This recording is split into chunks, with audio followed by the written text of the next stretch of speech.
Hello and welcome back to the channel. Today we're going to be painting up the Ghost Dragon from Dungeons and Lasers.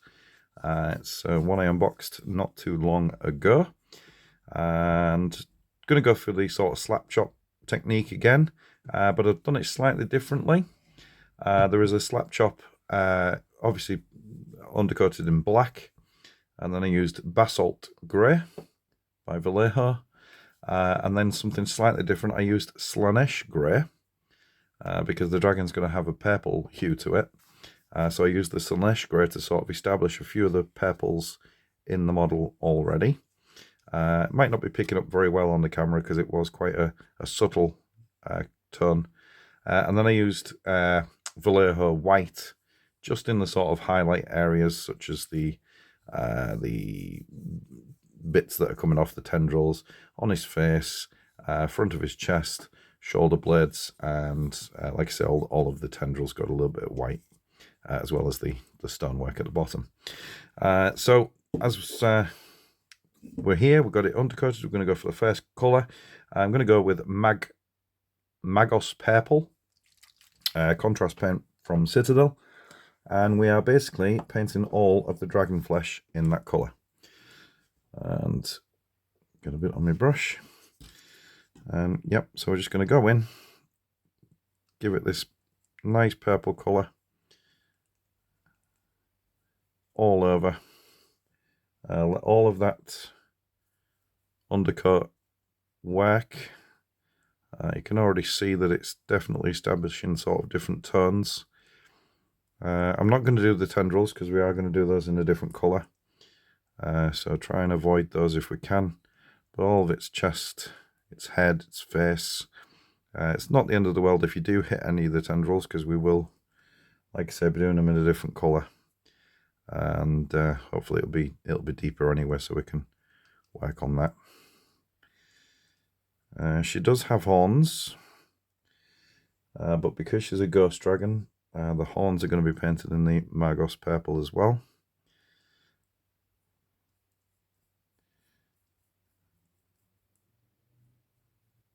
Okay, so there's quite a bit to be getting on with. So what I'm going to do is I'm going to speed through this, and I'll be back with the next step. Okay, with the Magos Purple drying, I'm going to just do a coat on the stone while we've got the opportunity. And all I'm going to use for that at the moment is Basilicanum Grey. And we're just going to get that all over the base of the stone.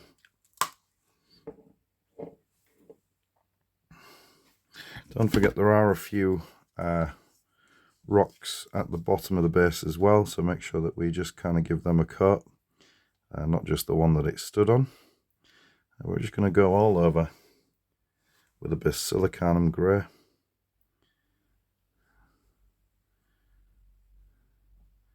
Just trying to be careful not getting it on any of the skin. It's going to be a bit of a little bit more difficult process because of the dragon being on the stone, but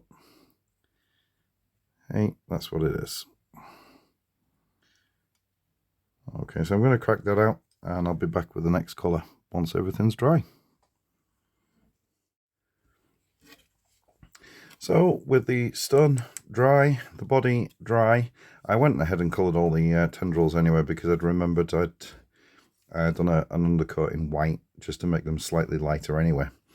We're going to go ahead and put on a small wash, and for that we're going to be using Druchii Violet. For what we're intending to do here is kind of get this into the deeper recesses, the darker spots of the body, just to make the body stand out as slightly darker than the rest of the model, than the rest of it. So we're just going to go, let it fall into the recesses, just to sort of darken it. The Magos Purple was slightly lighter than we intended, so we're just going to darken it down with this Druchii Violet. Mainly looking at the skin and the recesses, so that its tendrils are going to stand out even more against the slightly darker skin tone.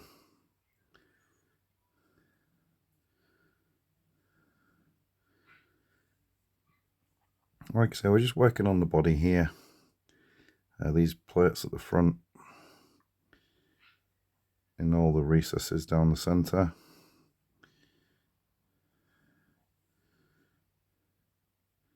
Letting that undercoat still do a lot of the work for us.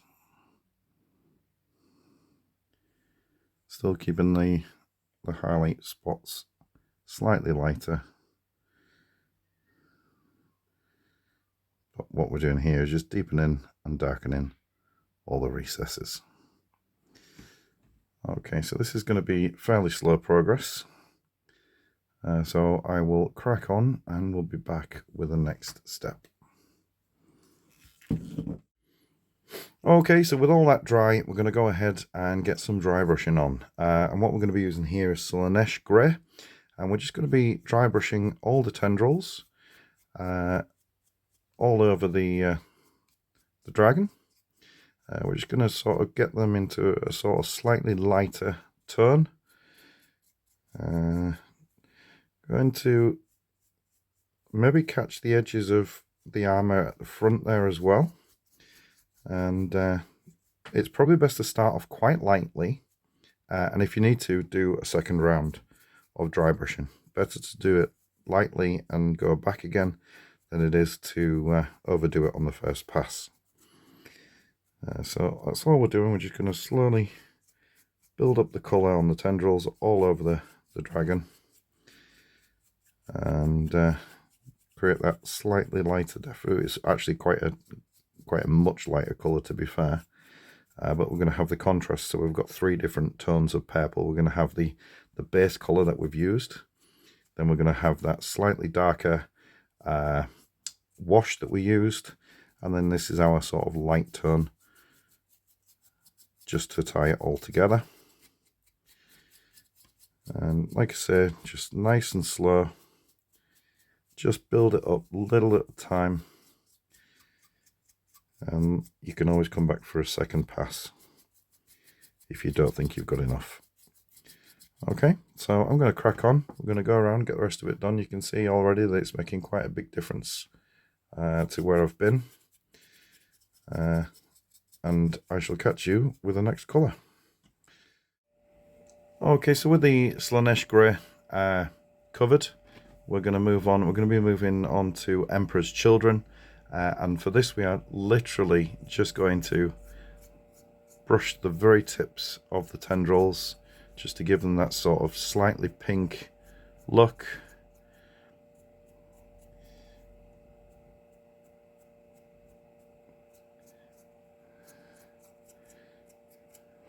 Just like so. And it is just the sort of ends of the tendrils that we're looking at. We'll just whip it over. Do the other side.